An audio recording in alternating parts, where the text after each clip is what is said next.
largement positif ou largement négatif? C'est la grande question qui traverse la tête de plusieurs Congolais. Chacun d'entre nous s'est fait déjà une idée du bilan de notre président de la République 3 ans après son accession à la magistrature suprême. Il était le tout premier président bénéficiaire d'une alternance démocratique après, bien entendu, les élections de 2018. Il recevait le pouvoir des mains de Joseph Kabila et 3 ans après, chacun d'entre nous a le devoir, a le droit de se faire une idée de ce qui est du bilan du président de la République. Qu'a-t-il fait?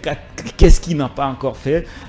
Quelles sont les perspectives d'avenir pour les 2 ans, si pas les quelques mois qui restent pour le président de la République avant l'expiration de son mandat à 2023. Nous allons débattre avec nos invités tout au long de cette émission pour tenter de dégager les quelques actions phares du président de la République, les quelques réalisations, non seulement à Kinshasa, mais aussi à l'intérieur de la République démocratique du Congo, mais aussi et surtout, on va relever les défis qui restent énormes. Il est vrai que dans 3 ans, il est pratiquement impossible de relever un pays qui avait déjà beaucoup de problèmes, mais aussi, nous allons tenter de voir qu'est-ce qui a été fait. Est-ce que ce qui a été fait l'a-t-il été correctement? Certainement.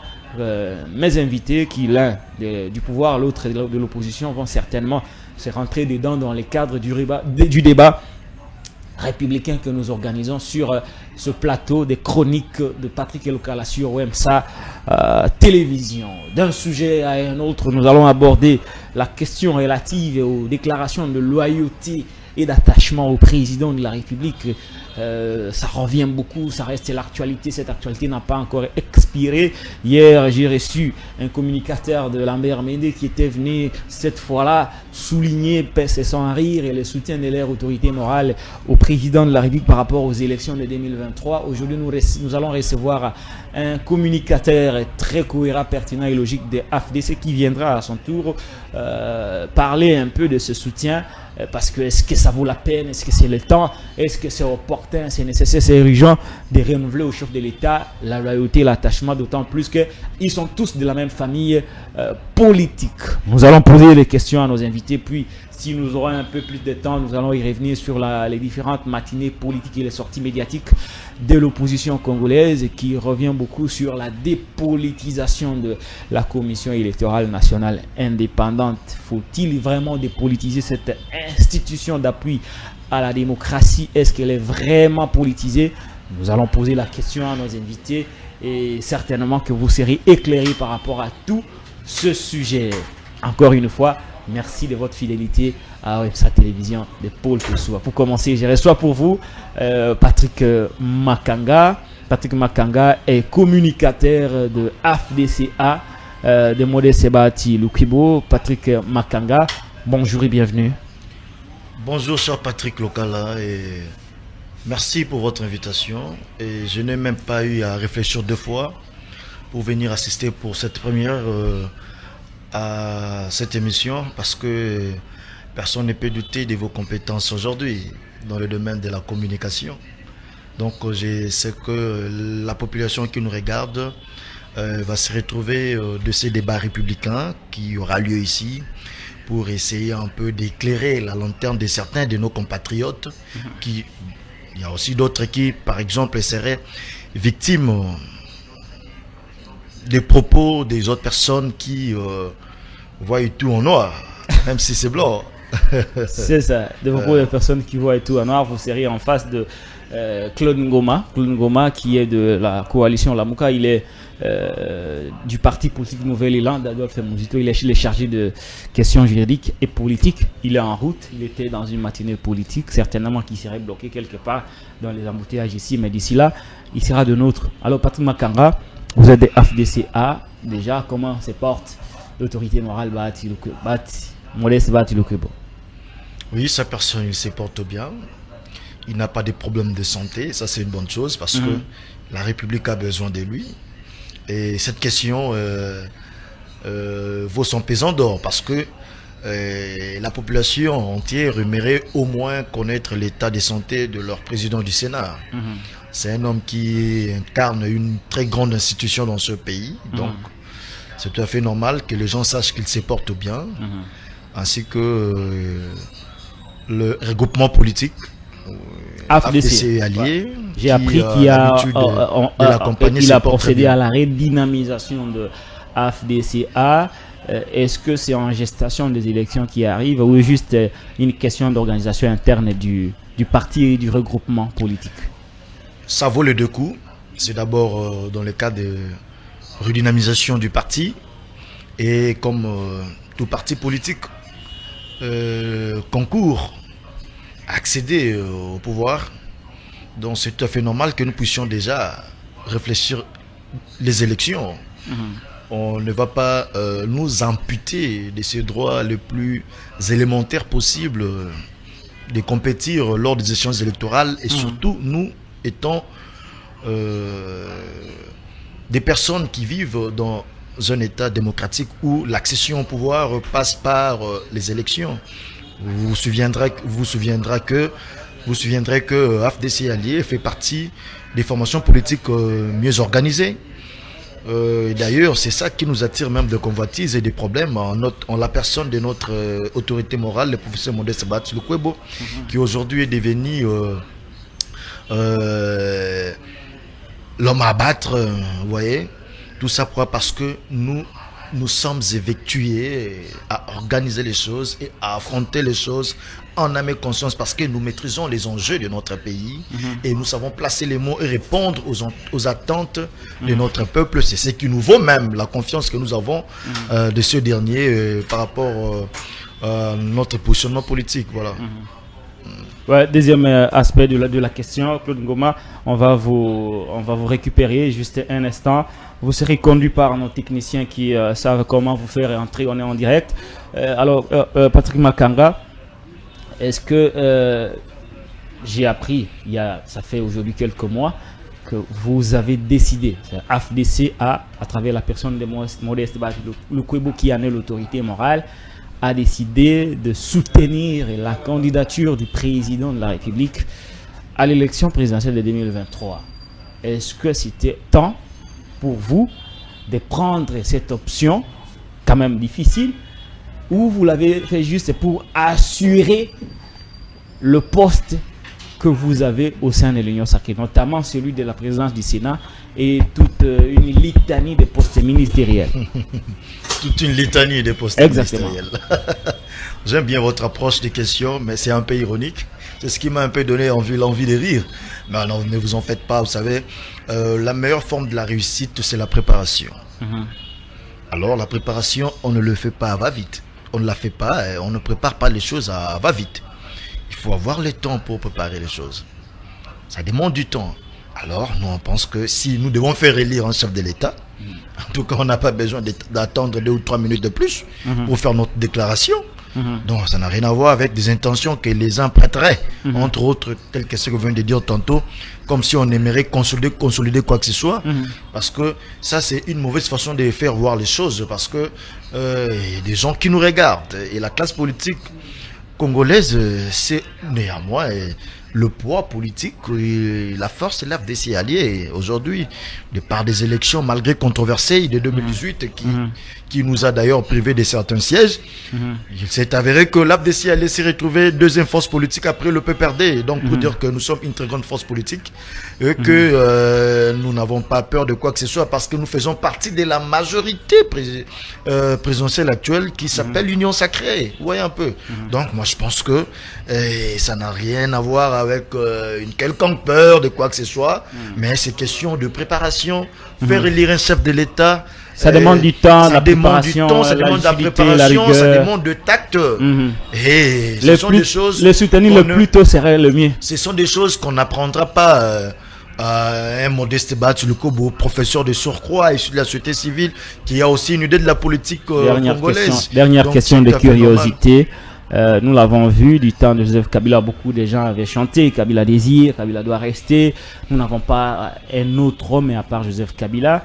Drôle de surprise, Kabila ne se présente pas candidat. Ceux qui ont ceux qui l'ont proclamé ou déclaré candidat étaient dans la confusion.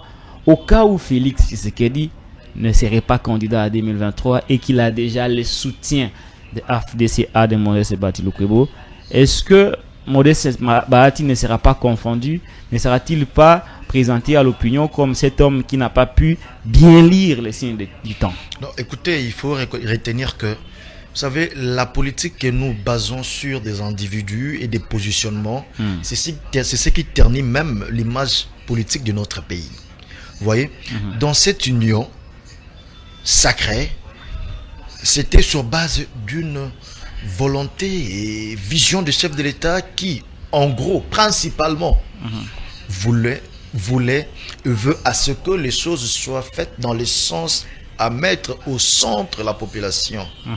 Et les gens ont adhéré à cette union sacrée, entre autres l'AFDC allié, pensant que le chef de l'État, l'actuel chef de l'État, Félix-Antoine Tshisekedi Tshilombo, qu'il soit là, qu'il ne soit pas, mais sa vision reste.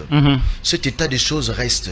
Et c'est sur base de cela que nous allons réfléchir. Très bien répondu. Parce que l'action, c'est d'aller vers la satisfaction des intérêts de notre peuple. Et d'ailleurs, qui de nous peut parler de peuple? Ce n'est que cet AFDC allié qui, du reste, a gagné en grande partie la confiance de la population qui se manifeste et se matérialiser par le nombre des alliés qu'a ces méga regroupements politiques. Donc, nous n'y sommes pas encore arrivés à cette étape.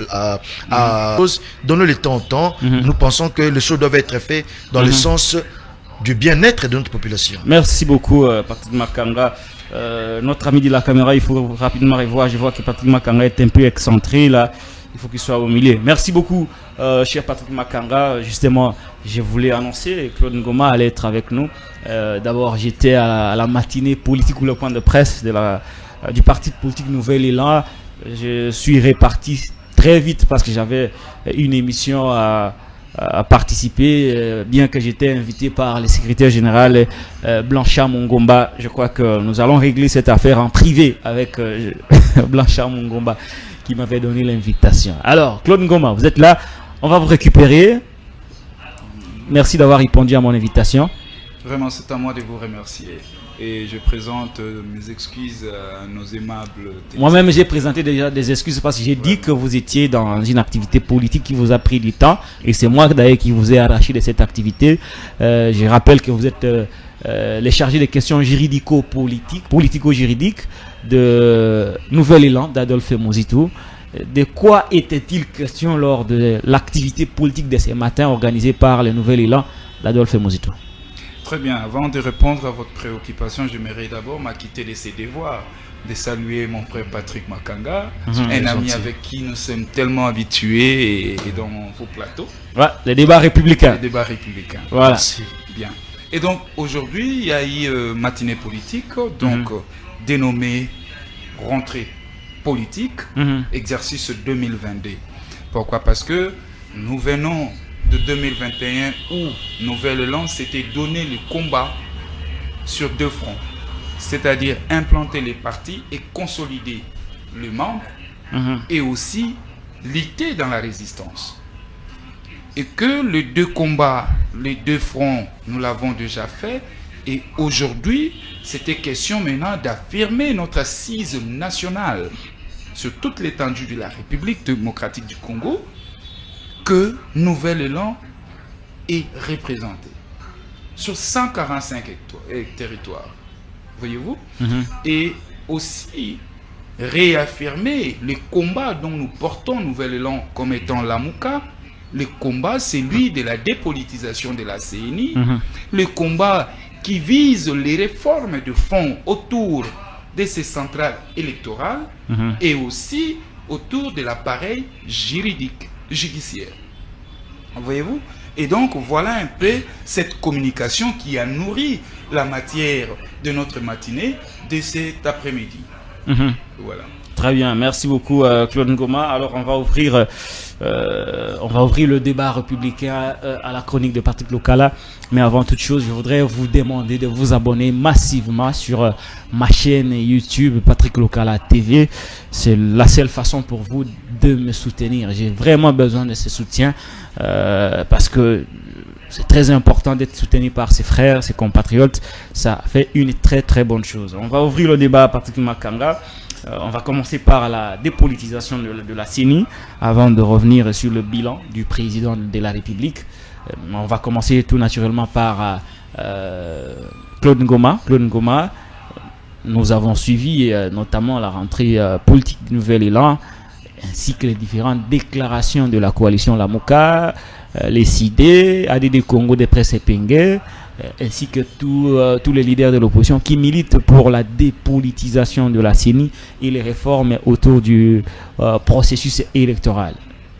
Qu'est-ce qui va arriver au cas où le pouvoir n'accéderait pas à vos revendications? Très bien.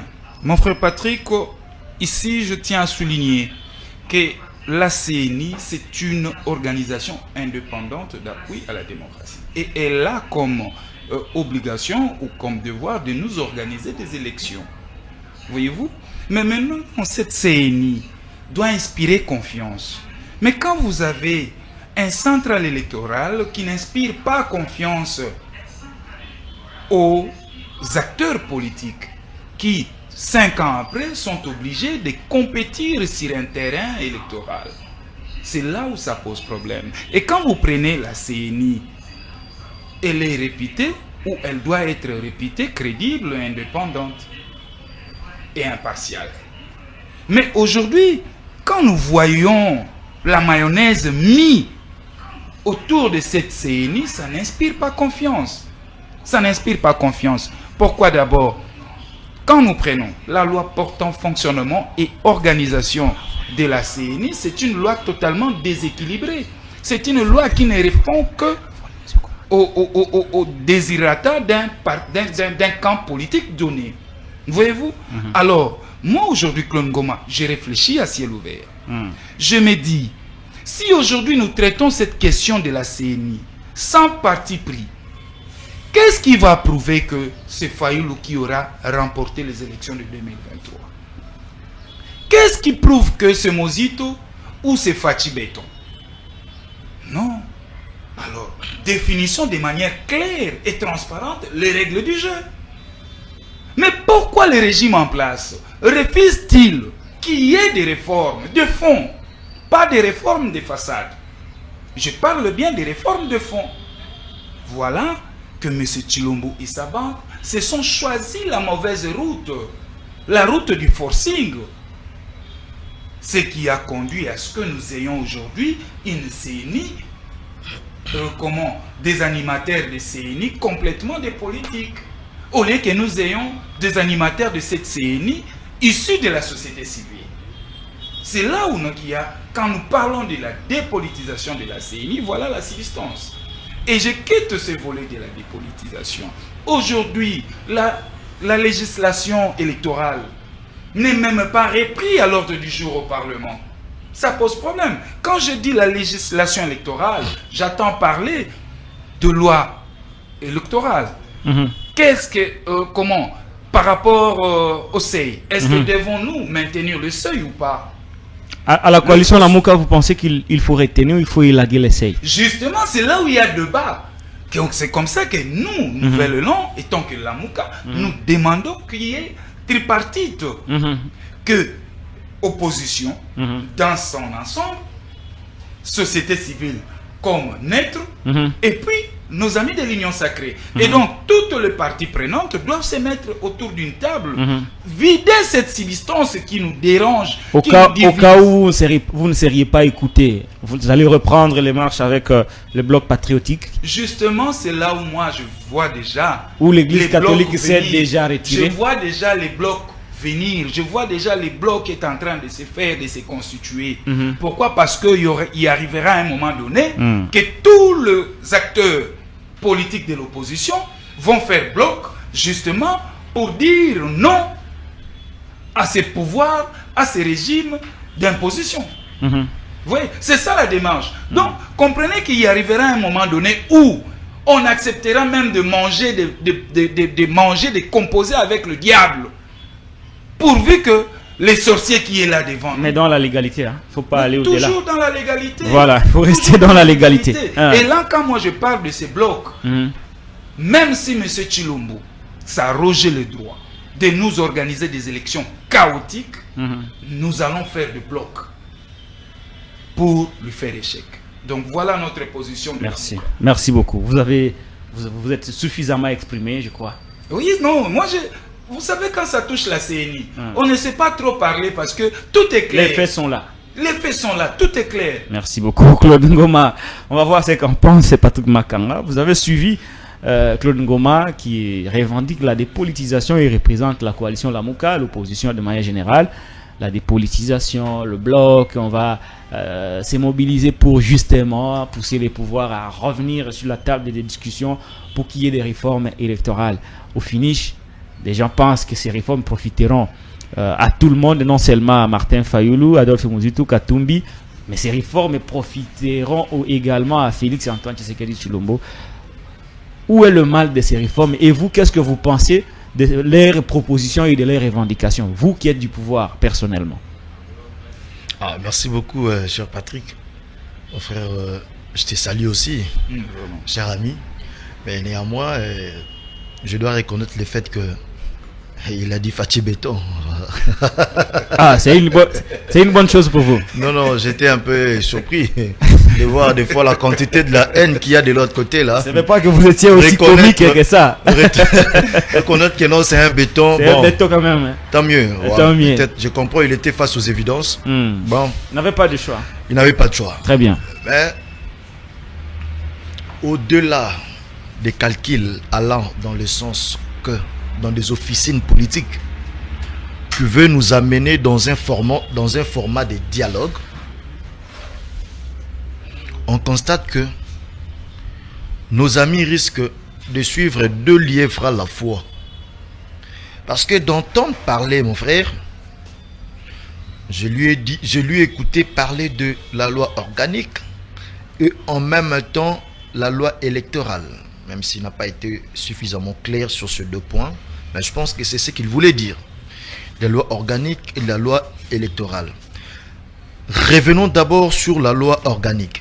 Parce que si moi je dois leur donner conseil, parce que nous voulons tous des élections crédibles, transparentes et démocratiques qui reflètent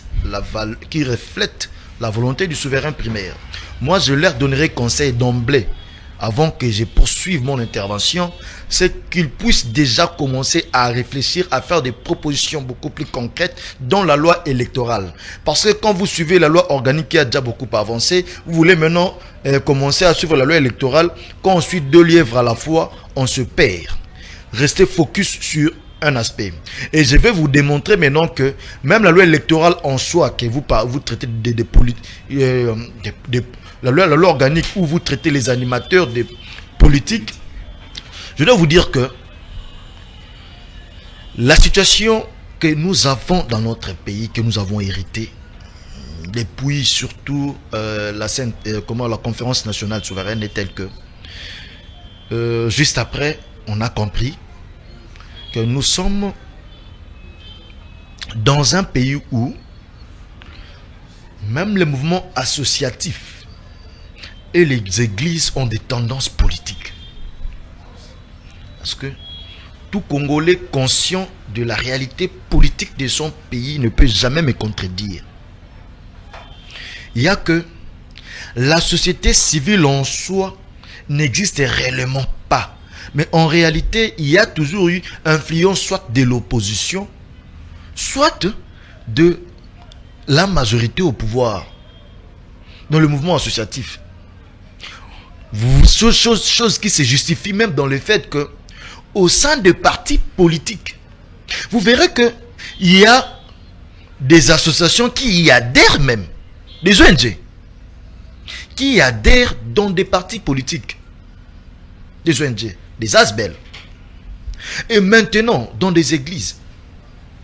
Aujourd'hui, même des gens qui nous regardent, ils savent vous dire que non, ils savent vous dire que non, telle église, tel monsieur de telle formation politique, a de telle obédience politique. Il n'y a pas plus tard que récemment, on a vu l'incompréhension qu'il y a eu entre confessions religieuses. Autour de la désignation du du président de la CENI. L'ensemble de la population a eu à conclure que non, il y a eu interférence politique dont nous ne savons pas La main vraiment noire établir. politique. Oui, dont nous ne savons pas vraiment établir.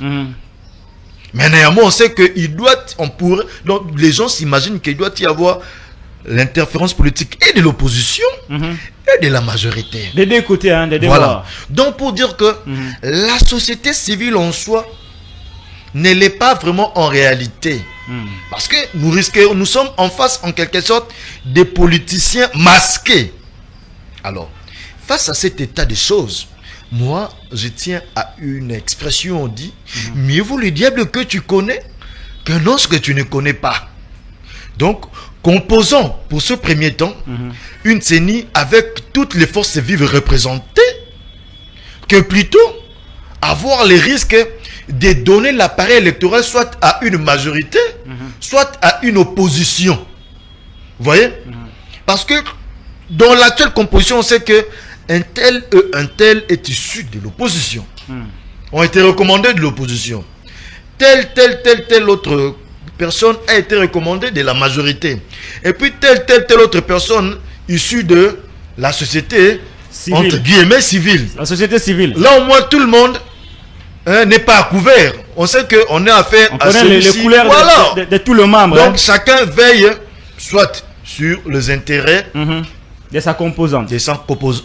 en quelque sorte, mais n'oublions pas aussi l'aspect commission électorale nationale indépendante. Donc, ces gens-là ne sont plus redevables à leur parti, mouvement associatif et autres. Ils sont censés rester indépendants. Donc, pour dire que la démarche allant dans le sens à demander La dépolitisation. la dépolitisation de la CENI, c'est une démarche biaisée.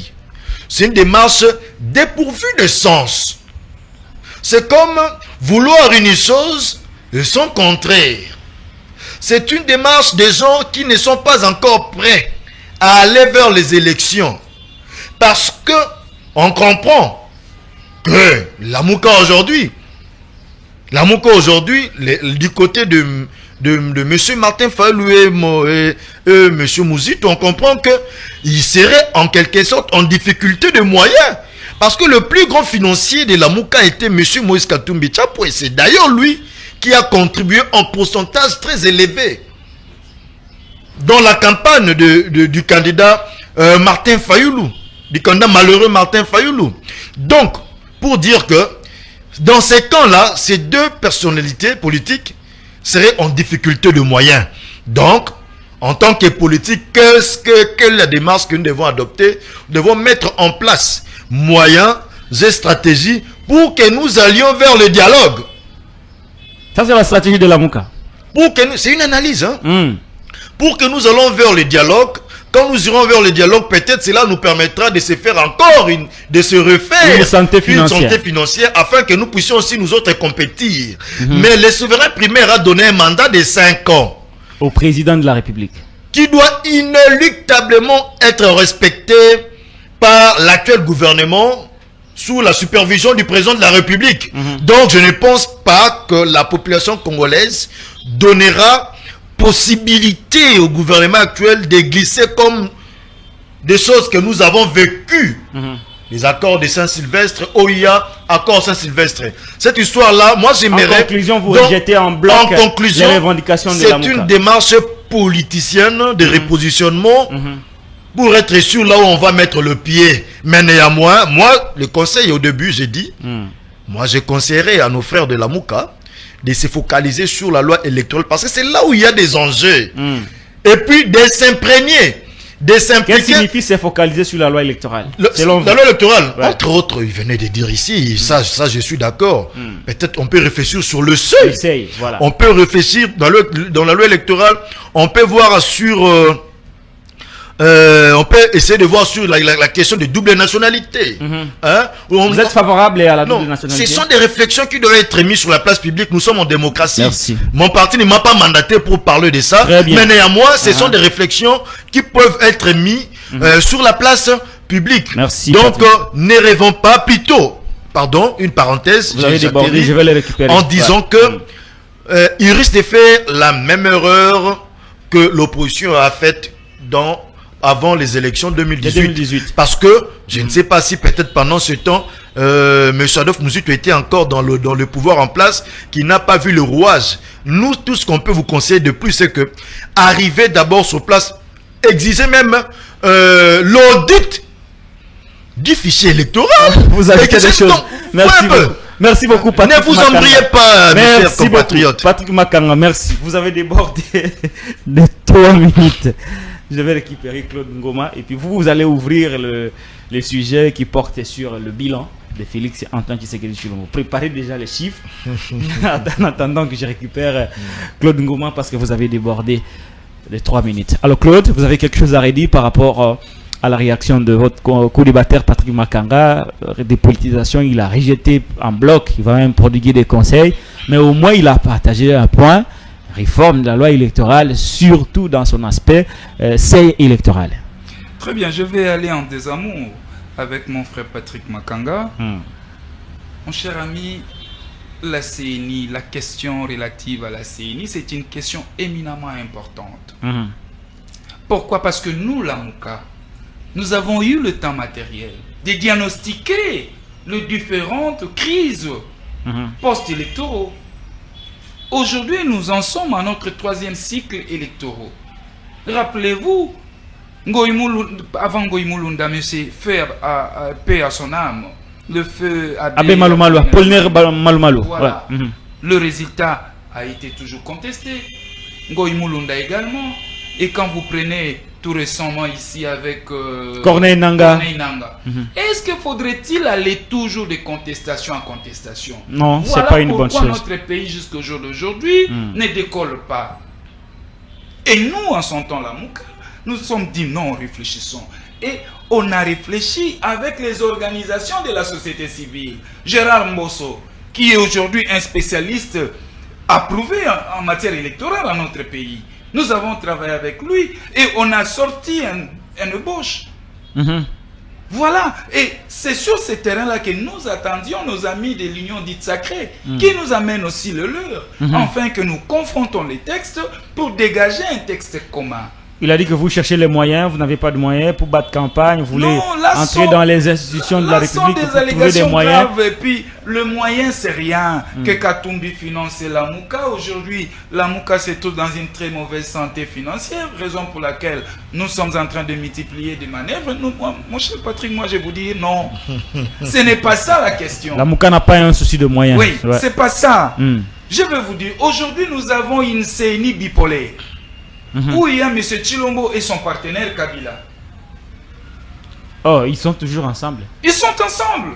Mais ce sont eux qui gèrent l'actuelle CNI. C'est une CNI bipolaire. Voyez-vous? Mais Joseph Kabila n'a mandaté personne à la CNI. Non, mon cher. On est des politiques. Nous savons comment ça fonctionne. Comment les laboratoires politiques fonctionnent. Et ici, moi, je vais vous dire, mon cher ami. Aujourd'hui, nous sommes à 6 mois de retard des élections. Je venais de le dire pour ne pas le répéter. Que voilà, la législation électorale pose problème. Mais il nous cesse de nous boucher les oreilles le long de la journée par Nicolas Kazadi qui, le long de la journée, cesse de communiquer que voilà, nous avons la monnaie pour la CNI. Voilà, nous avons déjà épargné pour cette CNI. Mais regarde le paradoxe. Lui-même, Denis Kadima, est sorti de son silence pour dire il n'y a pas d'argent. Nous sommes en train de travailler dans le vent. Il n'y a pas d'argent. Il n'y a pas d'argent. Et ça, il n'a pas menti à la population, il a dit vrai. Pourquoi? Parce que jusqu'au jour d'aujourd'hui, il n'y a même pas eu le plan de décaissement de fonds. Va-t-on tout droit vers un dialogue qui sera certainement à l'avantage de la coalition Lamouka? Parce que là, vous aurez la possibilité de débattre autour des réformes électorales. Je vous dis, mon cher ami, le dialogue ici, ce n'est pas dans un format de se taper des postes. Non. Nous, nous demandons dialogue, ne fût-ce que pour 3 jours. Vider la substance de cette CNI. Les questions qui nous divisent autour des réformes de la CNI. Pourquoi je vais vous dire ça? Aujourd'hui, nous abordons la question relative aux réformes de cette CNI. Et demain, nous allons encore aborder d'autres réformes sur l'appareil judiciaire. Voyez-vous? Parce que avec l'actuelle cour constitutionnelle qui n'inspire pas confiance, une cour teintée de couleurs partisanes, Je ne voudrais pas ici rappeler dans quelles circonstances, de temps et de lieux, monsieur le juge président de la Cour a été nommé et investi. Voyez-vous? Et donc, aujourd'hui, l'environnement est tellement malsain. Nous ne pouvions pas partir aux élections comme ça. Merci. Monsieur Tshilombo a l'obligation de ratisser large. Au cas contraire, s'il persiste, la Constitution nous reconnaît le droit à son article 64. Nous allons chauffer l'océan, nous allons mobiliser, voilà pour faire barrière à ces groupes de gens qui veulent nous imposer des choses, à ces groupes de gens qui n'ont pas l'amour pour ces pays. Merci, on va voir si réellement ils n'ont pas d'amour pour ces pays. Ces groupes de gens-là sont les personnalités politiques de la RDC qui dirigent notre pays. Nous allons aborder justement la question relative au bilan du président de la République. 3 ans après son accession au pouvoir, la première alternance démocratique, la première passation du pouvoir civilisé entre Joseph Kabila et Félix Antoine Tshisekedi Tshilombo après les élections de 2018, qu'est-ce qui a été fait déjà dans les cadres des réalisations par rapport à la recherche de l'amélioration des conditions de vie de nos populations? Qu'est-ce qui reste à faire? Quelles sont les perspectives d'avenir par rapport à l'évolution de notre beau pays, la République démocratique du Congo? Je vais donner en premier la parole à Patrick Makanga, qui est de AFDCA de Modeste Bat-Lukwebo. Il est communicateur au niveau de cette famille politique, mais il est aussi communicateur à l'Union Sacrée, ce qui veut dire qu'il représente valablement le pouvoir. Patrick Makanga, vous pouvez nous parler un tout petit peu du bilan de Félix Tshisekedi 3 ans après, bien que c'est difficile de revenir sur toutes les réalisations dans une émission comme celle-ci, mais au moins donnez-nous une idée de ce qui a été déjà fait, de ce qui est en train d'être fait et de ce qui sera fait avant la fin du mandat de Félix Antoine Tshisekedi Tshilombo. Merci beaucoup, cher Patrick, cher Homo, la parole une fois de plus accordée. Très bien. Néanmoins, je note en gras et les gens qui nous regardent, et par les propos de mon cher ami Claude Ngoma. Je connais très bien le nom. Mon cher ami Claude Ngoma, c'est un ami. Je note ensemble avec les gens qui nous regardent que Claude Ngoma a confirmé ce que moi j'ai dit. Leur démarche, c'est pour un dialogue de 3 jours. C'est sorti de sa bouche. Mais est-ce qu'ils ont posé la question à la population de savoir quel est l'avis de la population? Est-ce que la population est prête à aller au dialogue? Moi, je leur demanderais de sortir, de quitter leur lit, de sortir de leur sommeil pour qu'ils se mettent en ordre de bataille. Les élections ne s'obtiennent pas, le pouvoir ne s'obtient pas sur la rue, sur les rues de Kinshasa en chauffant l'océan. Le pouvoir s'obtient par le biais des votes en démocratie. Et de deux, en termes d'argent, on ne va pas donner à monsieur Kadima l'argent pour aller faire ce qu'il veut. L'argent prévu, c'est pour les élections.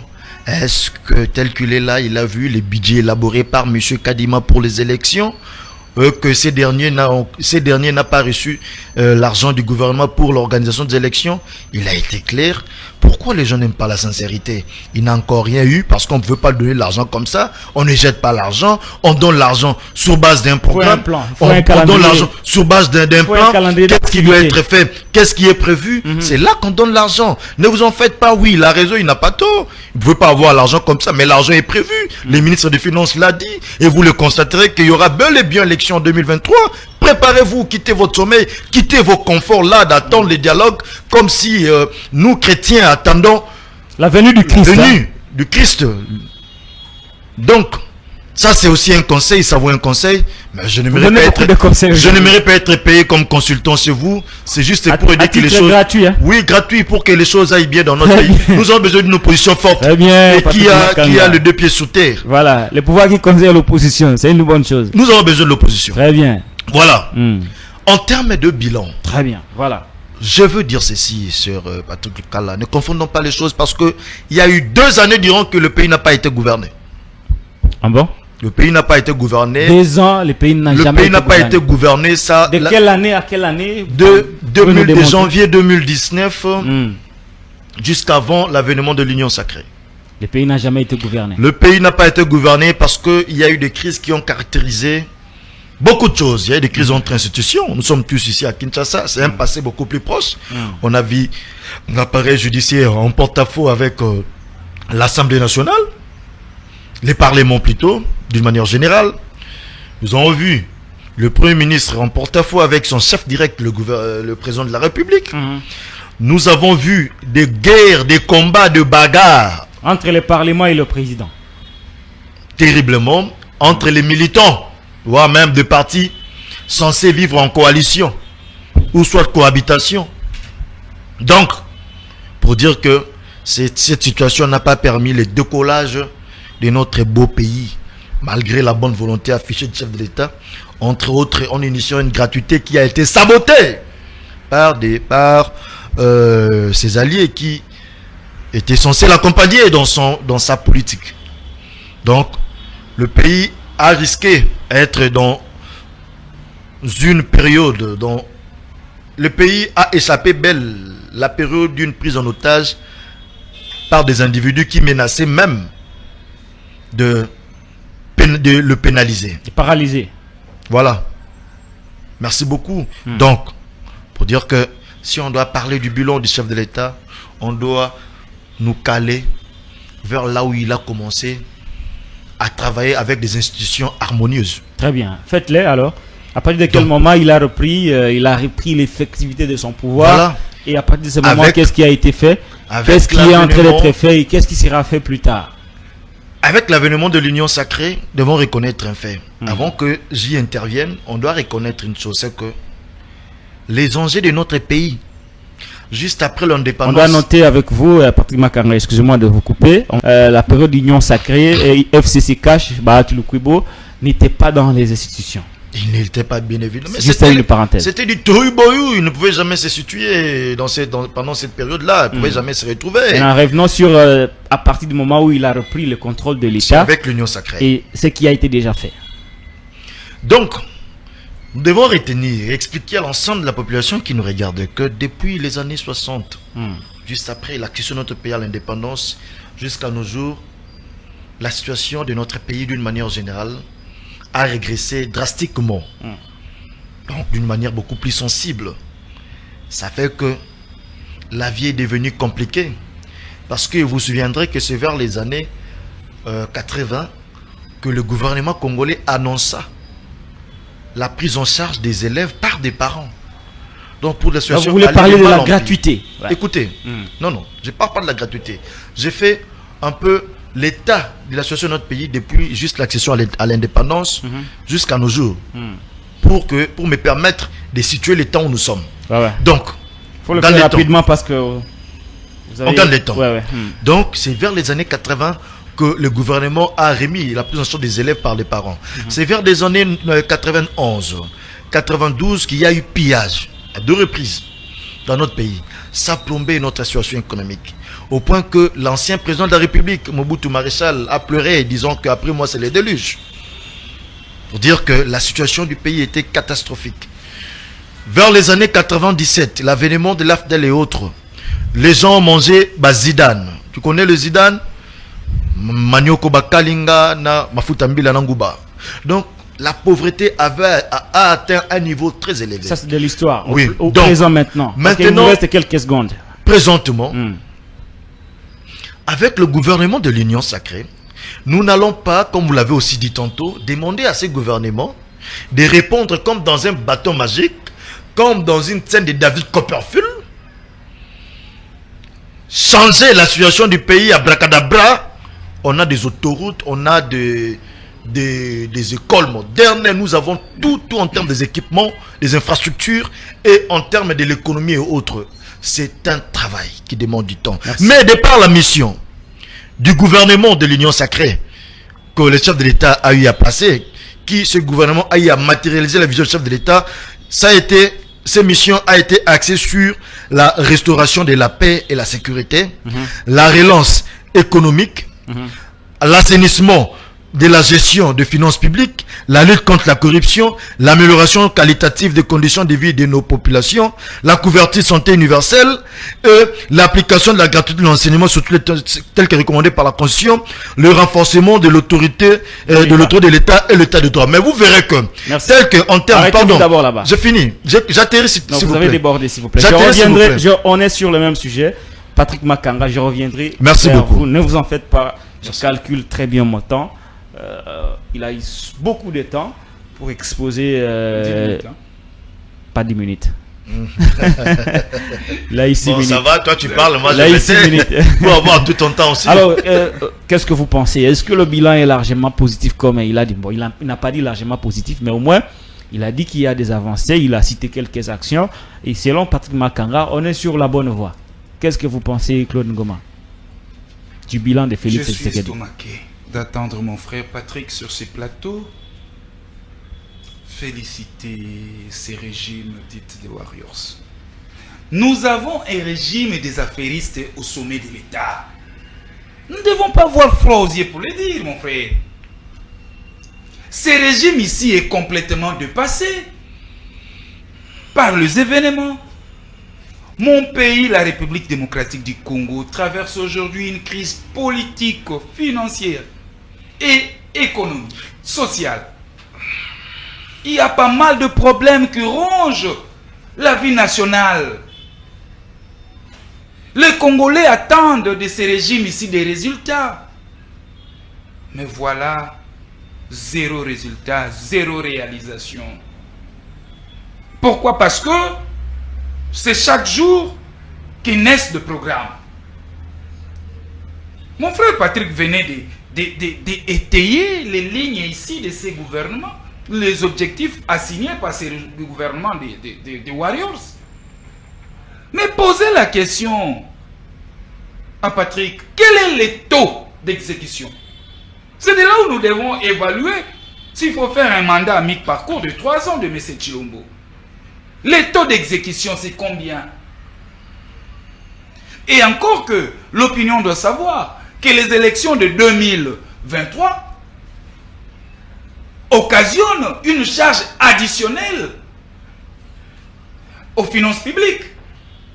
Et que ces élections auront à créer un déficit en 2021, un déficit de 1,4%. Et en 2010, ça sera de 2,5% du PIB.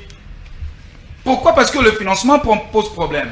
Et à défaut ou à manque de faire des réformes autour des finances publiques, voilà aujourd'hui, la République démocratique du Congo n'a pas de moyens. Il n'a pas de moyens. Nous enregistrons aujourd'hui un déficit de compte courant en 2021 de 4,0% du PIB. Est-ce que là, on peut parler des avancées ou de recul? Et avec, comme ils ne se ressaisissent toujours pas, il n'y a pas de réforme. Et en 2022, vous verrez qu'il y aura encore dégradation qui va avoisiner 2,9% de PIB. Il ne faut pas être un prophète des malheurs. Hein. Non, je vous dis, c'est au regard des indicateurs, je vous dis. Mon frère, on est où? Aujourd'hui, moi, je prends l'aspect sécurité. Mais ça pose problème. Le président de l'Ouganda l'a dit, que la République démocratique du Congo a un sérieux problème de l'autorité de l'État. Voyez-vous, vous avez aujourd'hui, nous sommes à 8e mois de l'état de siège. Mais quelles sont les avancées? Zéro avancée. Il y a quand même une réduction de taux de sécurité, il y a une réduction de taux de mortalité. Pas plus tard qu'hier, il y a un soulèvement. Les habitants et même la population et même sont descendus sur la rue. Pourquoi? Parce qu'avec l'état de siège, c'est n'importe quoi.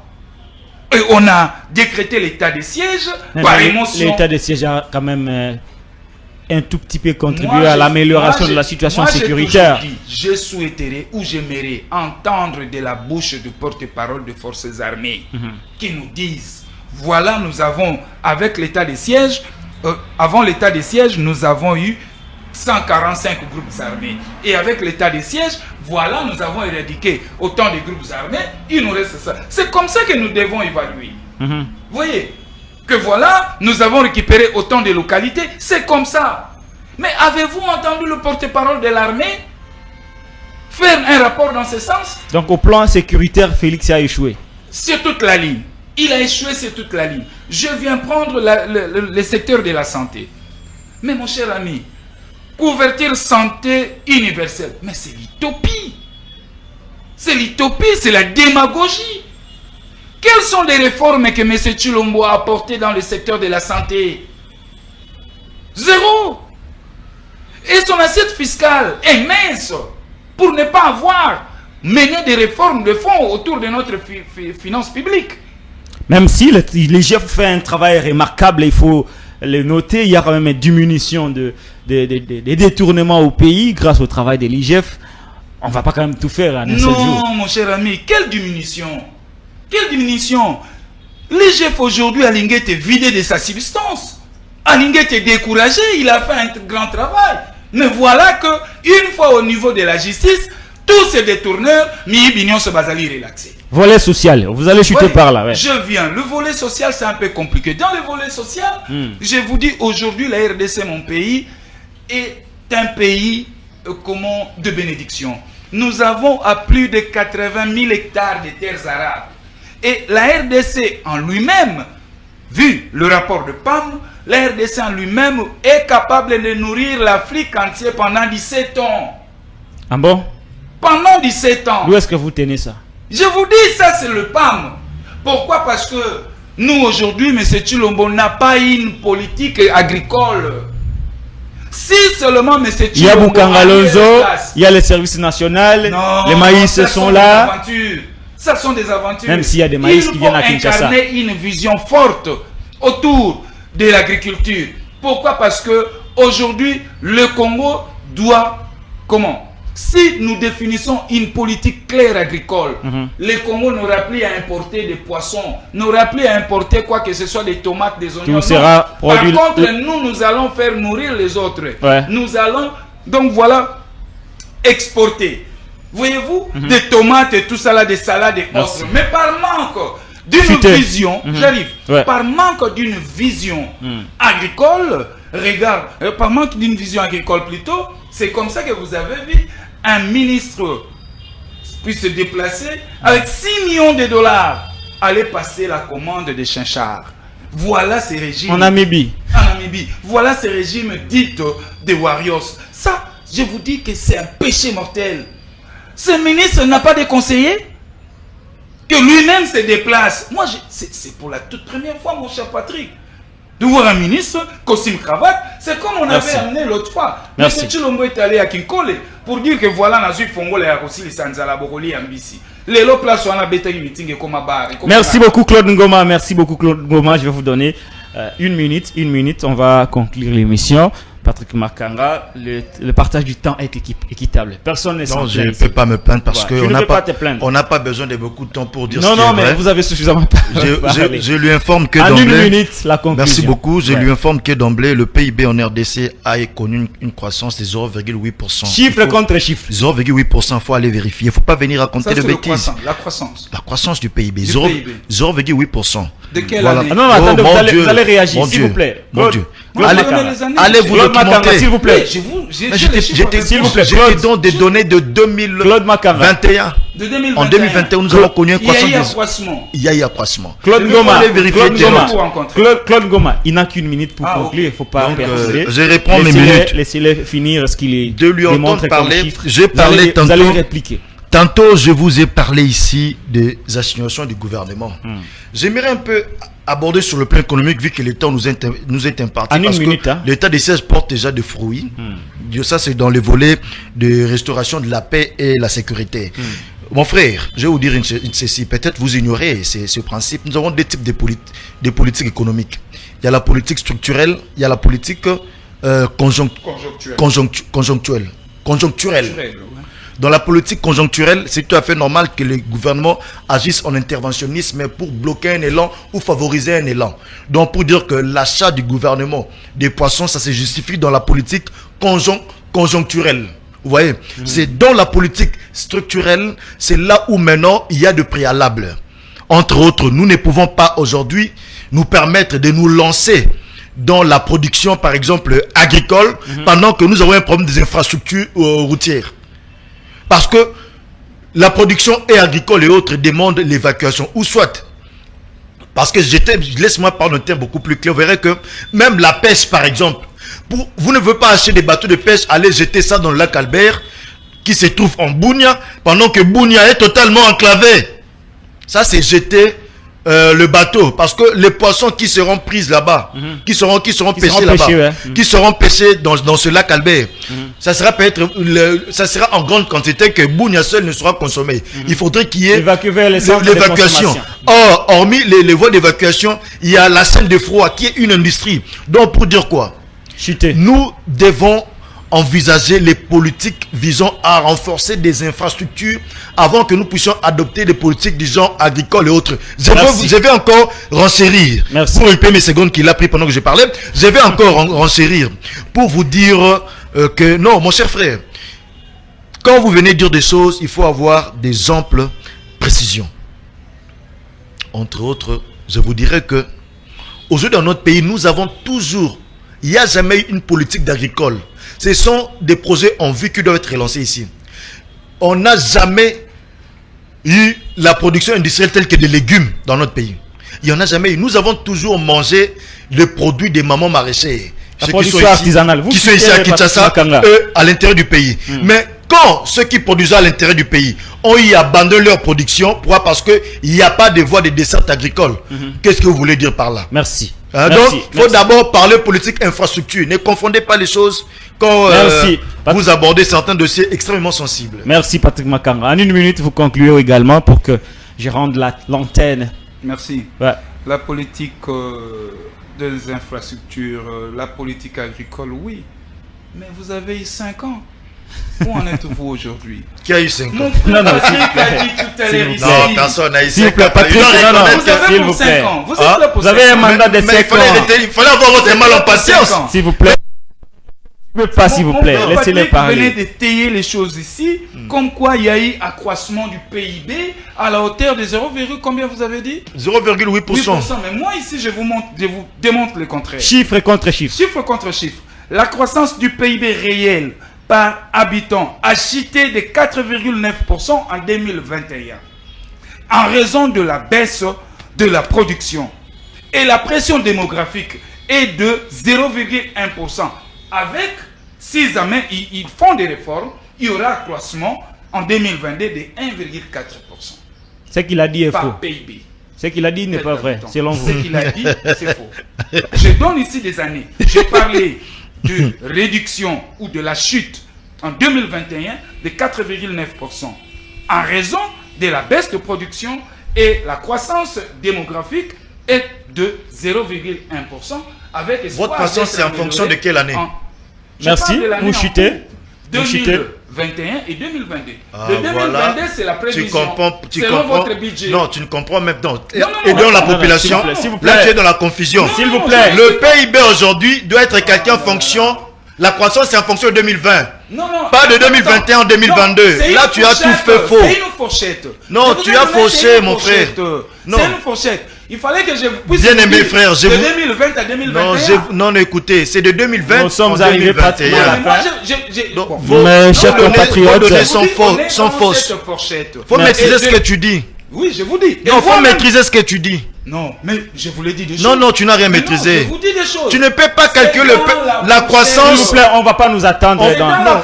Non, on ne peut pas calculer de 2021 en 2022. S'il vous plaît. On calcule 2022, c'est en cours. Patrick Makanga, s'il vous plaît. En 2022, ce sont des prévisions. Claude Ngoma, on va trouver un accord.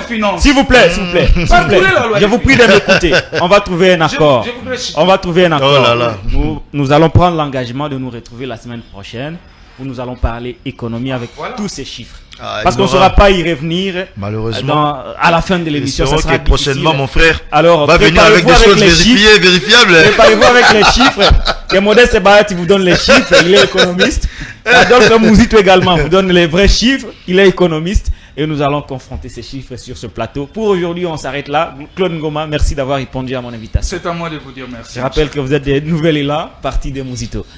Patrick Makanga, merci d'avoir répondu à mon invitation. C'est à moi de vous remercier. Je rappelle que vous êtes des AFDCA de Modeste Bat Lukwebo. Moi, je suis Patrick Lukwebo sur Wemsa Télévision. Abonnez-vous sur ma chaîne YouTube Patrick Lukala TV. Portez-vous bien et restez branchés au programme de Wemsa TV.